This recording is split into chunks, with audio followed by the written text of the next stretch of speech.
கிறிஸ்துவுக்குள் பிரியமானவர்களே, FIBA radio வழங்கும் ஆராதனை வேளை நிகழ்ச்சிக்கு உங்களை அன்புடன் வரவேற்கிறோம். தேவன் ஆவியாய் இருக்கிறார். அவரை தொழுது கொள்ளுகிறவர்கள் ஆவியோடும் உண்மையோடும் அவரை தொழுது கொள்ள வேண்டும் என்றார். ஆராதனை வேளை நிகழ்ச்சியை நீங்கள் வாரந்தோறும் கேட்டு ஆசீர்வதிக்கப்பட்டு வருகிறீர்கள். நிகழ்ச்சி பற்றிய மேலான கருத்துக்களை கமெண்ட் செக்ஷனில் பதிவிடுங்கள். உங்கள் நண்பர்களுக்கும் இந்நிகழ்ச்சியை அறிமுகம் செய்யுங்கள். ஆராதனை வேளை.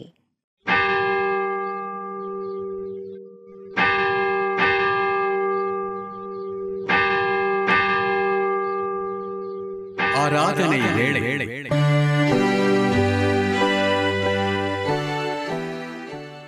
நம்முடைய ஆரம்பம் திரியகிராம் தந்தை மாய்ந்தன் தூயாவியின் திருப்பேரிலே. ஆமென். எனக்கு அருமையான தேவனுடைய ஜனமே, ஃபீபா ரேடியோ தயாரித்து ஒளிபரப்பும் ஆராதனை வேளை நிகழ்வுக்கு நேர்களாகி உங்களை அன்போடு கூட வாழ்த்தி வரவேற்கின்றேன். 4ஆம் மாதத்துடைய முதலாவது ஓய்வு நாளை நாம் காணும்படியாகவும் நாம் ஒன்றுபட்டு ஆண்டவருடைய நாமத்தை மகிமைப்படுத்தும்படியாக ஆண்டவர் தந்திருக்கின்ற பெரிதான கிருபைக்காக அவர் செய்த எல்லா நன்மைகளை எண்ணி பார்த்து நன்றியுள்ள இதயத்தோடு அவருக்கு நாம் நன்றி செலுத்த நாம் ஒன்றுபட்டு இருக்கின்றோம். ஒன்றுபட்டு அவருடைய நாமத்தை மகிமைப்படுத்த கர்த்ததாமே நம்மையும் இந்த ஆராதனை வேளை நிகழ்வையும் அளவில்லாமல் ஆசீர்வதிப்பாராக. தொடர்ந்து நாம் பிரவேசித்திருக்கின்ற புதிய மாதத்திலும் அவர் நமக்காக வைத்திருக்கின்ற எல்லா நன்மைகளையும் தரும்படியாக நாம் பிரார்த்தனையோடு கூட ஆண்டவருடைய சமூகத்திலே காத்திருப்போம். ஆண்டவரை நோக்கி நாம் மன்றாடுவோம். நேற்றும் இன்றும் என்றும் மாறாத எங்கள் அன்பின் ஆண்டவரே, தர்மியான ஓய்வு நாளின் கால வேளைக்காக நன்றி செலுத்துகின்றோம். 3 மாத காலங்கள் எங்களை கண்ணின் மணியைப் போல இந்த ஆண்டிலே பாதுகாத்து 4ஆம் மாதத்திற்குள்ளாக பிரவேசிக்கின்ற ஸ்லாக்கியத்தை தந்திரே இதற்காக நன்றி செலுத்துகின்றோம். 3 மாதங்கள் நாங்கள் கேட்ட எல்லாவற்றையும் எங்களுக்கு தந்து 4ஆம் மாதத்திலும் எங்களுக்காக வைத்திருக்கின்ற நன்மைகளுக்காக நன்றி சொல்லுகின்றோம். இதிலிருந்து காலத்திலே கர்த்தாவே, நாங்கள் செய்கின்ற எல்லா ஆவிக்குரிய காரியத்தையும் நீர் ஆசீர்வதியும். எல்லாம் உமக்கு பிரியமாக இருக்க அருளை தாரும். உலகம் செய்வது போல அல்ல, உமக்கு உகந்ததே நாங்கள் செய்ய எங்களுக்கு நீர் கிருபை பாராட்ட வேண்டும் என்று சொல்லி நாங்கள் மன்றாடுகின்றோம். எங்கெல்லாம் இந்த வார்த்தைகள் இப்பொழுது ஒலித்து கொண்டிருக்கின்றதோ அங்கெல்லாம் ஒரு புதிய நம்பிக்கை, புதிய ஆசீர்வாதம், ஆண்டவரே புதுமையான காரியங்கள் நடைபெற அருள் கூற வேண்டும் என்று சொல்லி மன்றாடுகின்றோம். தூய் ஆவியானவரே, இந்த நிகழ்வு முழுவதுமாக எங்களோடு கூட இருந்து எங்களை நிரப்பி ஆசீர்வதிக்கும்படியாக நாங்கள் செபிக்கின்றோம். துதிகன மகிமையாக உமக்கு எடுக்கின்றோம். மீட்பார் இயேசு என்ற திருநாமத்திலே வேண்டி நிற்கின்றோம் பிதாவே. ஆமென்.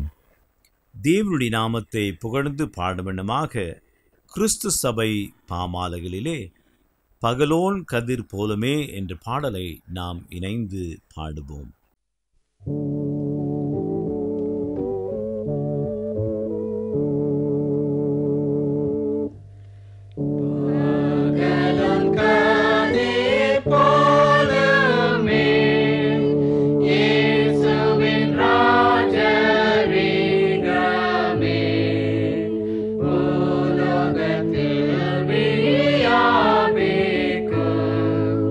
நீடுழி கால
பூமியின் குடிகளே, எல்லோரும் கர்த்தரை கம்பீரமாய் பாடுங்கள். மகிழ்ச்சியோடு கர்த்தருக்கு ஆராதனை செய்து ஆனந்த சத்தத்தோடு அவர் சந்நிதி முன் வாருங்கள். நம்மை உண்டாக்கின கர்த்தருக்கு முன்பாக நாம் பணிந்து குனிந்து முழங்கால் படியிட கடவோம். வாருங்கள். நம்முடைய பிதாவாகிய கடவுளாலும் கர்த்தராகிய இயேசு கிறிஸ்துவினாலும் உங்களுக்கு கிருபையும் சமாதானமும் உண்டாவதாக. இது கர்த்தர் உண்டு பண்ணின ஓய்வு நாள்.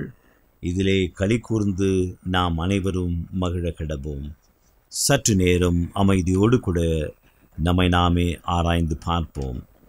கர்த்தருக்கு பிரியமில்லாத காரியத்தை செய்திருப்போமானால் கர்த்தர் தருகின்ற இந்த தருணத்திலே அவைகளை அறிக்கை செய்து விட்டுவிட கர்த்தர் நம்மை அழைத்திருக்கின்றார். நமக்கு பாவம் இல்லை என்போமானால் நம்மை நாமே வஞ்சிக்கிறலாவோம். சத்தியம் நமக்குள் இராது.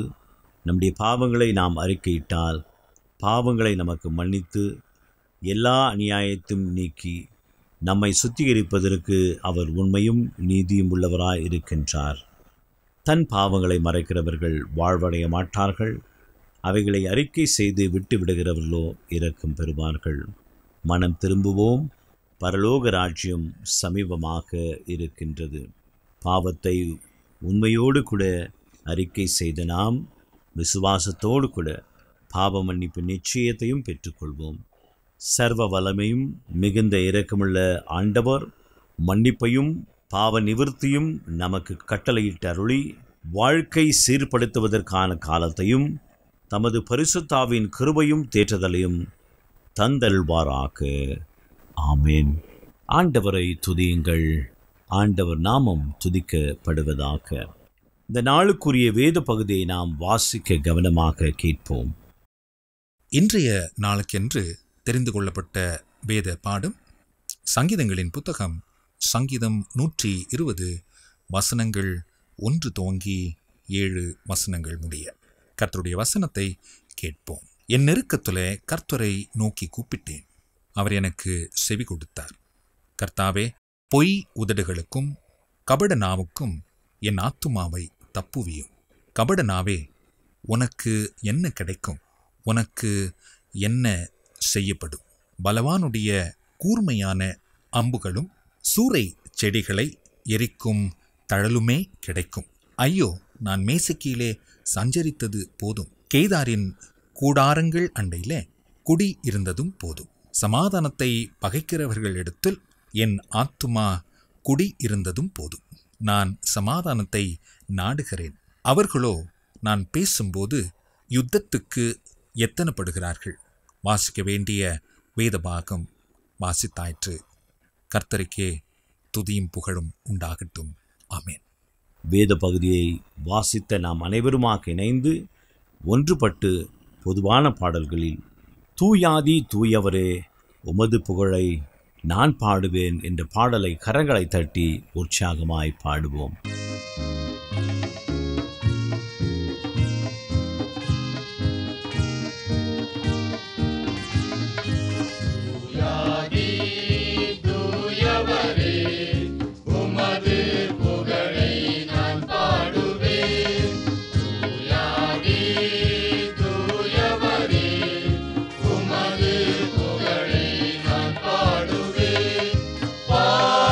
எனக்கு வேறென்ன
கிறிஸ்துவுக்குள் பிரியமானவர்களே, இந்த நாளிலும் கூட ஆண்டவருடைய செய்தியை நம்மோடு கூட பகிர்ந்து கொள்ளும்படியாக வந்திருப்பவர் ஃபீபா ஊழியத்தை சார்ந்து ஃபீபாவினுடைய ஊழியத்தை கோயம்புத்தூர் பகுதியிலே திருச்சபை மேலாளராக தம்முடைய திருப்பணியை ஆற்றி வருகின்ற அருமையான சகோதரர் சாமியல் பிரபு அவர்கள்.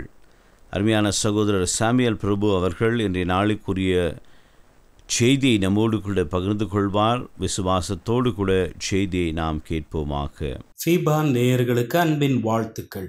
சங்கீதம் 120 134 வரைக்கும் உள்ள சங்கீதங்கள் ஆரோகண சங்கீதங்கள் என்று அழைக்கப்படுகின்றன. இதற்கு மேலேறி செல்லுதல் என்று அர்த்தம், அல்லது கீழிருந்து மேலே செல்லுதல் என்பது அதற்கு அர்த்தம். எருசலேமும் தேவாலயமும் மலையின் மீது உள்ளன. வருடத்திற்கு 3 முறை பண்டிகை கொண்டாட யூதர்கள் எருசலேமுக்கு செல்வது வழக்கம். பஸ்கா பண்டிகை, பெந்தேகோஸ்தே பண்டிகை, கூடார பண்டிகை என்று சொல்லி அவர்கள் கொண்டாடுவது வழக்கம். தேவாலயத்துக்கு செல்கின்ற பயணிகள் அல்லது பக்தர்கள் குடும்பங்களாக செல்கையில் ஒன்று சேர்ந்து பாடுவது வழக்கம். தேவன் அவர்களது தேசத்திற்கு என்ன செய்தார் என்பதை எண்ணி மனதை ஒருமுகப்படுத்தி செல்ல ஏதுவாக அவ்வாறு செய்வார்கள். இஸ்ரவேல் மக்கள் மற்ற தேசத்தினரின் கரங்களால் அனுபவித்த உபத்திரவங்களை பாடுவார்கள். தேவனால் தெரிந்து கொண்ட மக்களை தேவன் கிருபையாய் கவனித்து பாதுகாத்ததை குறித்து பாடுவார்கள், அல்லது எருசலேமில் வாழ்வதினால் கிட்டும் ஆசீர்வாதங்களை குறித்து பாடுவர். இன்றைக்கு நாம் 120வது சங்கீதத்தை நாம் தியானிக்கலாம். இங்கே சங்கீதக்காரரின் ஜெபத்தை குறித்து நாம் பார்க்கிறோம். வசனங்கள் 1வது வசனம் 2வது வசனங்களிலே அவர் சொல்லுகிற காரியம், கர்த்தரை நோக்கி கூப்பிட்டேன் என்று சொல்லுகிறார். அவர் எனக்கு செவி கொடுத்தார் என்று அதற்கு மாறுத்தரத்தையும் அவர் குறிப்பிடுகிறார். கூப்பிட்டேன் என்பது இறந்த காலத்தை குறிக்கிறது. செவி கொடுத்தார் என்பதும் இறந்த காலத்தையே குறிக்கக்கூடியது. மற்ற மொழிபெயர்ப்புகளிலே நிகழ்காலமாக அது குறிக்கப்பட்டிருக்கலாம் என்று வேத வல்லுநர்கள் கருதுகின்றனர். இந்த மனிதர் ஏதோ ஒரு நெருக்கத்திலே இருந்திருக்கிறார். ஒருவேளை இதற்கு முன்பாகவும் தேவனை நோக்கி கூப்பிட்டிருக்கலாம், கதறியிருக்கலாம், தேவன் செவி கொடுத்திருக்கலாம். எனவே ஜெபிப்பதற்கான உறுதி இப்பொழுது உண்டு என்று அவர் கூறுகிறார். ஏதோ ஒரு வழக்கிலே அல்லது குற்றச்சாட்டிலே அவருக்கு எதிராக பொய் சாட்சி கூறியிருப்பார்கள் என்பது போல கூறுகிறார். அல்லது லஞ்சம் கொடுத்து பொய் சாட்சிகள் வரவழைக்கப்பட்டிருக்கலாம். எனவே நெருக்கத்தின் மத்தியிலே அவர் நொறுங்கி போகாமல் கர்த்தரண்டை நெருங்கி வருகிறார். ஜெபம் என்பது தேவனை நோக்கி கூப்பிடுகிற ஒரு அனுபவம். ஜெபத்திற்கான பதிலை தேவனை நோக்கி கூப்பிடுதலிலே நாம் பெற்றுக்கொள்ளுகிற பதிலை அனுபவித்து பெறுவதன் மூலமாய் நாம் பெற்றுக்கொள்ளுகிற ஒரு காரியம். ஜெபம் என்பது நெருக்கத்தின் மத்தியிலே வரக்கூடிய ஒரு விண்ணப்பம். ஜெபம் என்பது மற்ற எல்லாமே எதிராக செல்கையில் ஒருவன் திரும்ப வேண்டிய நபர் தேவன் என்றும், உபத்திரவம், புறக்கணிப்பு, பொருளாதார இழப்புகள், வேலையின்மை, குடும்பத்திலே சமாதானமின்மை, நோய் அல்லது தவறாக புரிந்து கொள்ளப்படுதல், விசுவாசிகளாலும் கூட புறக்கணிக்கப்படுதல் போன்ற இப்பேற்பட்ட கடினமான சூழ்நிலையிலே தேவனை நோக்கி பார்த்து தன்னுடைய உள்ளத்தை ஊற்றி விடுகிற ஒரு அனுபவம், அதுவே ஜெபம். ஜெபம் என்பது இயலாமையின் வெளிப்பாடாக அமைய வேண்டும். என்னால் எல்லாவற்றையும் செய்துவிட முடியும் என்று எண்ணுகிற நபர் தேவனை நோக்கி பார்க்க மாட்டார், தேவனை நோக்கி கூக்குரலிட மாட்டார், ஜெபிக்க மாட்டார். மனிதன் மனிதனை நோக்கினால் கைவிடப்படுவான். ஒருவரை பார்த்து மற்றொருவர் இவ்வாறாக கேட்பதாக ஒரு புத்தகத்திலே நான் படித்தேன். உன் தீர்மானம் திசை மாறாதா என்று சொல்லுகிற கேள்விக்கு அந்த மனிதர் திசைகளே மாறினாலும் என் தீர்மானம் மாறாது என்று சொல்லுகிறார். தீர்மானம் மாறாது என்று சொல்லுகிறார். எவ்வளவு அருமையான ஒரு வார்த்தை பாருங்கள். தேவன் பேருள்ள நேசத்தை, தேவன் பேருள்ள நம்பிக்கையை, விசுவாசத்தை எது அசைக்க முடியும்? அது திசை மாறி போய்விடக்கூடுமோ? ஆண்டவர் மேலே உறுதியான நம்பிக்கை இருக்குமானால் திசைகளே மாறினாலும் அவரை நேசிக்கிற நேசம், அவரை சார்ந்திருக்கிற சார்ந்திருத்தல் ஒருபோதும் திசை மாறாது என்பதை நாம் புரிந்து கொள்ளலாம். இரண்டாவதாக, சங்கீதக்காரன் தேவனை சார்ந்திருக்கிறார். முதலாவது தேவனை நோக்கி ஜெபித்தார், இங்கே தேவனையே சார்ந்திருக்கிறார். 4வது வசனம், பலவானுடைய கூர்மையான அம்புகளும் சூறை செடிகளை எரிக்கும் தளனுமே கிடைக்கும் என்று சொல்லுகிறார். இங்கே சங்கீதக்காரர் தேவனை நோக்கி பார்த்து அவருடைய எதிராளிகளுக்கு தேவன் பதிலளிக்க வேண்டும் என்று சொல்லி, அல்லது தேவன் பதில் செய்ய வேண்டும் என்று சொல்லி அவர் வேண்டுதல் செய்கிறார். தேவனை அதற்காக சார்ந்திருக்கிறார். அம்புகளும் தளலும் என்பது அவர்களது பொய்யான அல்லது பொல்லாத வார்த்தைகளுக்கான ஒரு சித்திரமாக நாம் அதை காணலாம். தேவன் அவர்களது ஆயுதங்களாலேயே அவர்களுக்கு பதிலளிப்பார் என்னும் நம்பிக்கையுடனும் உறுதியுடனும் மன திடத்துடனும் இருந்தார் சங்கீதக்காரர். நமக்கு எதிராக புறம் கூறுதல், பொய், புரட்டு, கபடம் வெளிப்படுகையில் அவைகளை தேவனிடமே கூறி அவைகளை விட்டுவிட வேண்டும். அப்பொழுது அவர் பதில் தருவார்.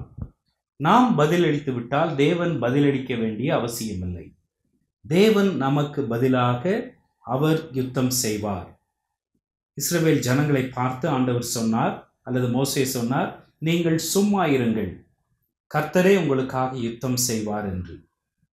தேவன் நமக்காக யுத்தம் செய்தால் நாம் வெற்றி பெறுவோம் என்பதிலே சந்தேகமில்லை. இவைகள் தேவன் இஸ்ரவேலருக்கு கூறிய வார்த்தைகள் என்பதை புரிந்து கொள்ள வேண்டும். தேவனை நாம் சார்ந்திருக்க வேண்டும் என்ற எதிர்பார்ப்பு தேவனிடத்திலிருந்து கொடுக்கப்பட்ட ஒன்றே. அவரது வார்த்தைகளை நம்பி அவரிடமே இவைகளை விட்டுவிட்டு அவரையே விசுவாசிக்க வேண்டும், அவரையே சார்ந்திருக்க வேண்டும்.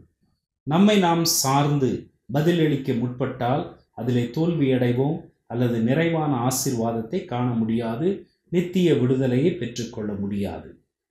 3வதாக சங்கீதக்காரரின் சஞ்சலத்தை பாருங்களேன். 5வது வசனம், ஐயோ, நான் மேசேக்கிலே சஞ்சரித்தது போதும், கேதாரின் கூடாரங்கள் அண்டையிலே குடியிருந்ததும் போதும் என்று சொல்லுகிறார். மேசேக் என்பது இஸ்ரவேலுக்கு வடமேற்கிலே இருந்த சிறிய ஆசியா என்ற தேசத்திலே இருந்ததாக குறிப்பிடுகின்றனர். ஒருவேளை இன்றைய துருக்கியாக அது இருந்திருக்கக்கூடும். கேதார் என்பது வட அரேபிய தேசத்தில் இருந்த நாடோடிகளால் ஆன ஒரு தேசத்தை குறிக்கிறது. அது இஸ்மவேலராக இருந்திருக்கக்கூடும். இந்த இரு ஜனக்கூட்டமுமே இஸ்ரவேலருக்கு எதிரிகள் தான். சங்கீதக்காரன் மேற்கூறப்பட்ட இரு ஜாதியாரை போன்று நடந்து கொண்ட இஸ்ரவேலர் மத்தியிலே சஞ்சரித்தவர். இவர்கள் தேவனது உடன்படிக்கையின் ஆசீர்வாதத்திற்கு புறம்பே வாழ்ந்து வந்தவர்கள். இஸ்ரவேலர் பொய் சாட்சி கூற மாட்டார்கள் என்பது உண்மைதான். சமாதானத்தை பகைக்கிறவர்களிடத்தில் என் ஆத்துமா குடியிருந்ததும் போதும். நான் சமாதானத்தை நாடுகிறேன், அவர்களோ நான் பேசும்போது யுத்தத்துக்கு எத்தனப்படுகிறார்கள் என்று 6-7வது வசனத்திலே சொல்லுகிறார். இன்றைக்கும் பிரச்சனை யாரிடமிருந்து வருகிறது என்று சொன்னால், அவிசுவாசிகளிடமிருந்து வருவதை விட கிறிஸ்தவர்கள் அல்லது விசுவாசிகள் என்று கூறிக்கொள்பவர்கள் மூலமாகத்தான் வருகிறது. சங்கீதக்காரர் சமாதானத்தை விரும்பி நாடுகிறார், ஆனால் அவர்களோ யுத்தத்துக்கு எத்தனிக்கிறார்கள். இப்பேற்பட்ட மக்கள் உண்மையான விசுவாசிகளாய் இருக்க மாட்டார்கள். ஆண்டவராகிய இயேசு கிறிஸ்துவிடம் ஜீவனுள்ள உறவு ஏற்படுத்தி கொண்டவர்கள் அல்ல. புதிய ஏற்பாட்டிலே இவர்களை குறித்து சொல்லும்போது 3 விதமான மக்களை வேதம் குறிப்பிடுகிறது. ஒன்று, ஜென்ம சுபாவம் உள்ள மனிதர்கள். இவர்களினாலே நமக்கு பிரச்சனையே இல்லை. ஏனென்றால் இவர்களுக்கு தேவனை தெரியாது, பக்தி என்றால் என்னவென்று தெரியாது, ரட்சிப்பு என்றால் என்னவென்று தெரியாது. அவர்கள் ஜென்ம சுபாவத்தோடு இருப்பவர்கள் மாத்திரமே. மறுபடியும் பிறந்த அனுபவம் உள்ளவர்கள் அல்ல, ரட்சிப்பை அறிந்தவர்கள் அல்ல, கிறிஸ்துவை தெரிந்து கொண்டவர்கள் அல்ல. இவர்கள் நம்முடைய வாழ்க்கையிலே பிரச்சனையை கொண்டு வர மாட்டார்கள். 2வது குறிப்பிட்ட ஜனங்கள் ஆவிக்குரியவர்கள். இவர்கள் ஜென்ம சுபாவத்தை கொண்டவர்களாக இருந்தவர்கள். குறிப்பிட்ட சமயத்திலே ஆண்டவரை குறித்த அறிவு ஏற்பட்டு ஆண்டவரை ஏற்றுக்கொண்டு ரட்சிக்கப்பட்டவர்கள். அதனாலே இவர்களுக்கு மற்றொரு சுபாவம், தெய்வீக சுபாவம் அருளப்பட்டது. இவர்கள் இந்த தெய்வீக சுபாவத்திற்கு கீழ்ப்படிந்து தேவனுக்கு பிரியமுள்ளவர்களாய் வாழ்ந்து வருபவர்கள் ஆவிக்குரியவர்கள். பாவத்தின் மீது வெற்றி சிறந்து உலகத்தை மேற்கொண்டு தேவனை நோக்கி தேவனது பலத்திலே, தேவனது கிருபையிலே, தேவனது இரக்கத்தை சார்ந்து வாழக்கூடிய ஒரு கூட்டம். இவர்களாலும் தேவனுடைய பிள்ளைகளுக்கு பிரச்சனை இல்லை, பாதிப்பு இல்லை. ஆனால் 3வது ஒரு கூட்டத்தினர் இருக்கிறார்கள். இவர்கள் மாம்சத்துக்குரியவர்கள். இவர்கள் ரட்சிக்கப்பட்டவர்கள், தேவனை அறிந்தவர்கள், வார்த்தைகளை வசனங்களை புரிந்து கொண்டவர்கள், தங்களை தேவனுக்கு ஒப்பு கொடுத்தவர்கள், ரட்சிப்பை அடைந்தவர்கள்.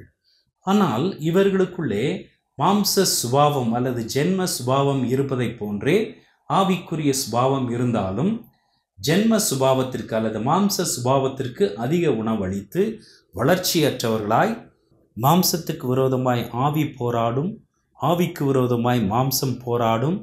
இவர்கள் எதற்கு தங்களை அர்ப்பணிக்கிறார்கள் என்றால், ஆண்டவருடைய சுபாவத்தை காட்டிலும் மாம்ச சுபாவத்துக்கு தங்களை விட்டு கொடுத்து அதற்கு இடம் கொடுக்கிறவர்கள், முதிர்ச்சியற்றவர்கள், ஆழ்ந்த அனுபவம் இல்லாதவர்கள். இவர்கள் கிறிஸ்தவத்திலே பாதிப்பை உண்டு பண்ணுகிறவர்கள், கிறிஸ்தவ மக்களை அசைக்கிறவர்கள். ஒருவேளை சங்கீதக்காரர் குறிப்பிட்ட அந்த கூட்டத்தினர் எப்பேற்பட்டவர்களோ தெரியாது. ஆவிக்குரிய நிலையிலே ஆவிக்குரியவர்களாக வாழ்கிறவர்களுக்கு இன்றைய நாளிலே இருக்கிற பிரச்சனை இப்பேற்பட்ட மக்களிடமிருந்து வருகிறது. எனவே நம்முடைய வாழ்க்கையிலே இப்பேற்பட்ட மக்களுக்கு நம்முடைய மாறுதரம் என்னவாக இருக்கிறது? நாம் தேவனை நோக்கி ஜெபிக்கிறவர்களாக இருக்கிறோமா? தேவனை சார்ந்தவர்களாக வாழ்கிறோமா? நம்முடைய சஞ்சலங்களை தேவனுடைய கரங்களிலே விட்டு கொடுக்கிறோமா? அவர் பதிலளிக்க வேண்டும் என்று அர்ப்பணித்து வாழ்கிறோமா?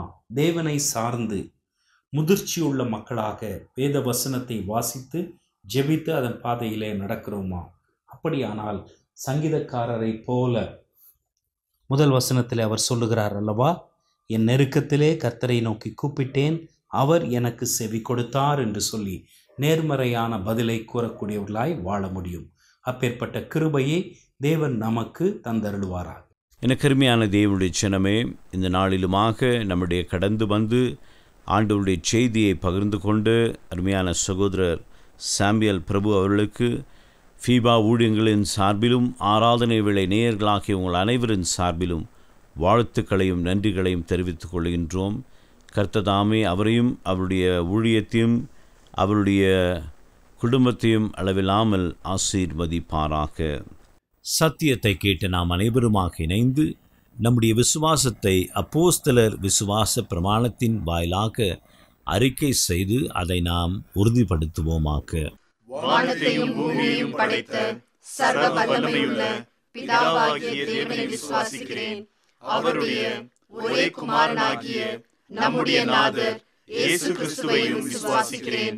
அவர் பரிசுத்த ஆவியினாலே கன்னி மரியாளிடத்தில் உற்பவித்து பிறந்தார். பொந்தியு பிலாத்துவின் காலத்தில் பாடுபட்டு சிலுவையில் அறையுண்டு மரித்து அடக்கம் பண்ணப்பட்டு பாதாளத்தில் இறங்கினார். மூன்றாம் நாள் மரித்தோரிடத்திலிருந்து எழுந்தருளினார். பரமண்டலத்துக்கு ஏறி சர்வ வல்லமையுள்ள பிதாவாகிய தேவனுடைய வலது பாசத்திலே வீற்றிருக்கிறார். அவரிடத்திலிருந்து உயிருள்ளோரையும் மரித்தோரையும் நியாயம் தீர்க்க வருவார். பரிசுத்த ஆவியையும் விசுவாசிக்கிறேன். பொதுவாயிருக்கிற பரிசுத்த சபையும் பரிசுத்தவான்களுடைய ஐக்கியமும் பாவ மன்னிப்பும் சரீர உயிர்த்தெழுதலும் நித்திய ஜீவனும் உண்டென்று விசுவாசிக்கிறேன். ஆமென். மீண்டும் ஒரு விசையாக ஆண்டவருடைய நாமத்தை புகழ்ந்து பாடுவண்ணமாக கிறிஸ்து சபை பாமாலைகளிலே பிதாவே மா தயாபரா என்ற பாடலை நாம் இணைந்து பாடுவோமாக.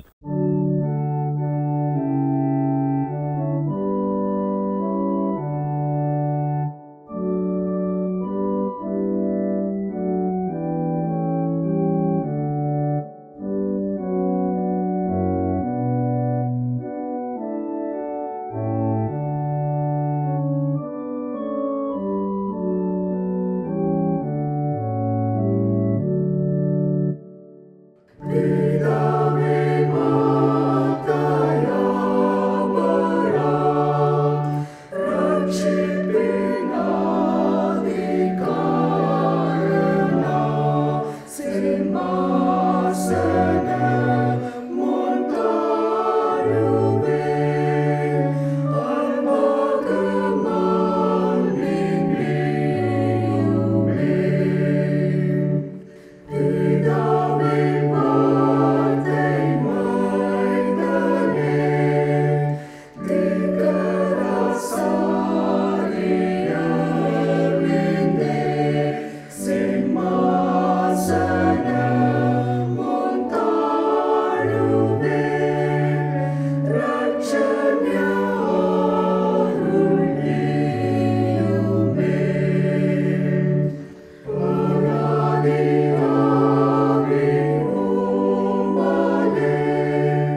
இந்த வாரத்திற்குரிய வாக்குத்தத்த வசனத்தை இப்பொழுது நாம் பெற்றுக்கொள்வோம்.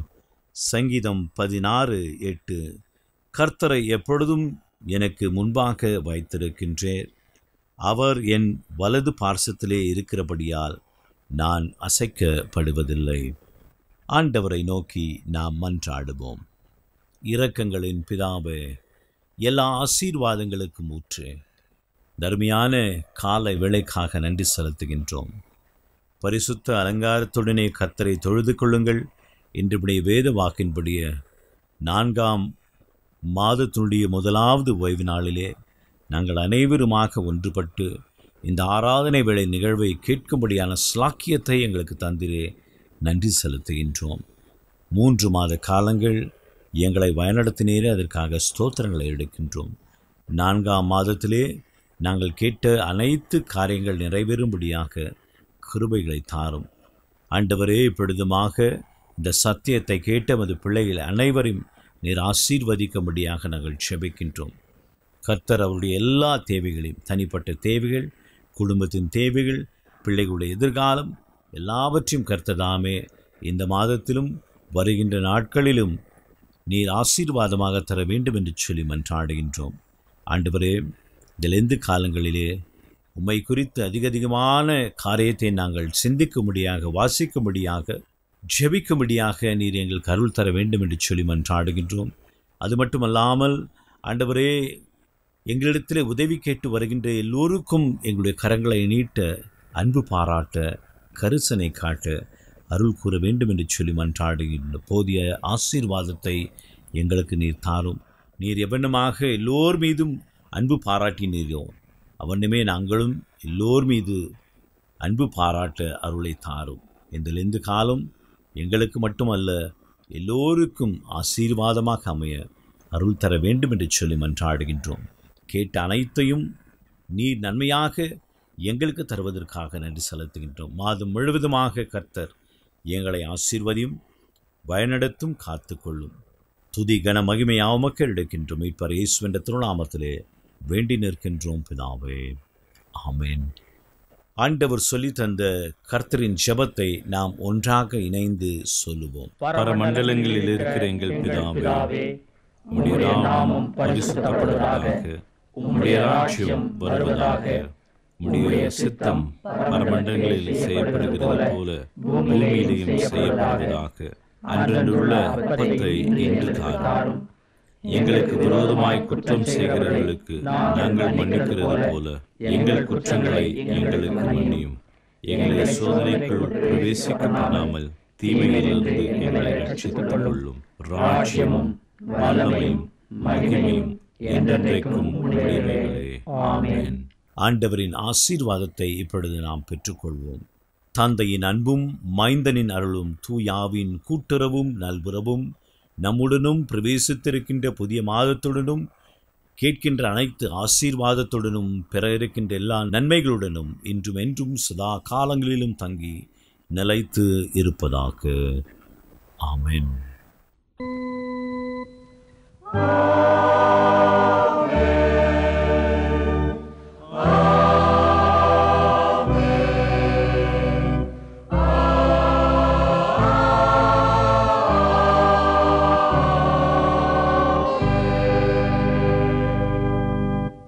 மீண்டும் நினைவுபடுத்துகிறோம் நேர்களே, நீங்கள் ஃபீபா ரேடியோவின் நிகழ்ச்சிகள் பற்றிய தகவல்களை அறிந்து கொள்ள விரும்பினால் டிஸ்கிரிப்ஷன் பாக்ஸில் கொடுக்கப்பட்டுள்ள லிங்கை கிளிக் செய்யுங்கள். மேலும் நீங்கள் எங்களோடு தொடர்பு கொள்ள விரும்பினால் டிஸ்கிரிப்ஷன் பாக்ஸில் கொடுக்கப்பட்டுள்ள அலைபேசி மற்றும் தொலைபேசி எண்களை தொடர்பு கொள்ளலாம். வாழ்த்துக்கள் கூறி விடைபெற்றுக் கொள்கிறோம். வணக்கம் நேர்களே.